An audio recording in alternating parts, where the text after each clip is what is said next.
¿Qué tal amigos? ¿Cómo están? En esta ocasión quiero compartir un material del amigo José Manuel Pot Cajún, administrador del grupo Aprende Lengua, Filosofía y Cultura Maya. Así que pues vamos a comenzar rápidamente.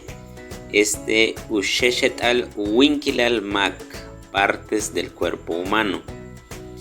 Ojo, ich, ni, nariz, shikin, oreja, chi, boca, shik, axila, huitil, cintura, pish, rodilla, ok, pie, yal ok, dedo del pie, pol, cabeza, tzotzalpol, cabello, matzab, pestaña, cal, son dos cosas, garganta o también cuello, tsem, pecho, nak, barriga, kab, mano, y al kab, dedo.